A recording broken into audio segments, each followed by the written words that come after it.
in any of the jurisdictions where they passed, any court can assume jurisdiction. And Yes, Your Honor. for that matter, the violation took place in any place as part of that escape route. Is that correct? Yes, Your Honor. Okay. So, ang ibig sabihin, pagpatuloy pa rin tong kanilang pagmamatigas ng ulo na sinasabi doon sila dumaan, naririnig ako ng mga abogado nila, that would not prevent the Department of Justice from filing a necessary offense violation in a venue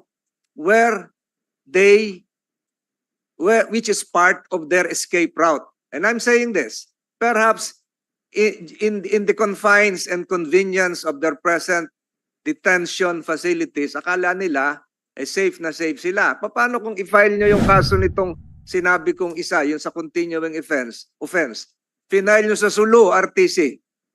Final nyo sa Tawi-Tawi. Doon mapapalagay si Ms. Sheila Go sa Sulu. Yes, sa Your Sulu Honor. Detention Facility. Yes, Your Honor. Kaibigan ko mga tiga-Sulu, pinaglalaban ko nga yung budget nila kasi tinanggal sila sa BARM. So, may posibilidad na doon nyo i-file yung isang kaso sa Sulu o sa Tawi-Tawi. Yes, Your Honor. There's a possibility. So ngayon, kung yun ang dinidiin na Ms. Sheila Go at Ms. Alice Go na talagang sumakay sila sa sakyang pandagat, baka siguro magising-gising sila dahil pwede pala silang ikulong sa Sulu o sa Tawi-Tawi. Tama? Yes, Your Honor. Ms. Sheila Go.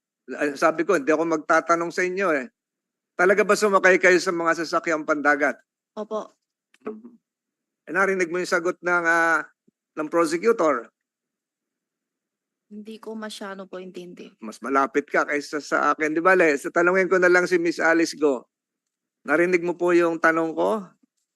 Opo, Sen. Yung pa rin yung sagot nyo na hindi kayo sa eroplano, sa barko kayo sumakay. Opo, Sen. O, yun. Sa barko po talaga kami sumakay. So payag kayong makulong ma-detain sa detention facilities, ma-file na ng kaso sa Regional Trial Court ng Sulu or Tawi-Tawi. Malayo na yun dito. Barko po yung sinakyan po Hindi, naman. payag kayong doon ma-detain sa Sulu. Mahirapan na yung abogado mong pumunta ron. Okay lang sa'yo yun? Wag naman po sana. Ay kaya nga, kaya gusto namin magsabi ka ng totoo eh. Ano ba talaga yung sinakyan? Kasi makakatulong din sa inyo yon. So ayaw mo, wag naman sana. Wala na makakadalaw sa'yo doon. Hindi ka na malalapitan ng mga abogado mo. Tsaka siguro, iba na yung mga security officers mo doon. Malayo-layo na yon. So, DOJ, take note of that. Prosecutor. Yes, Your Honor. Madam Chair, I have no further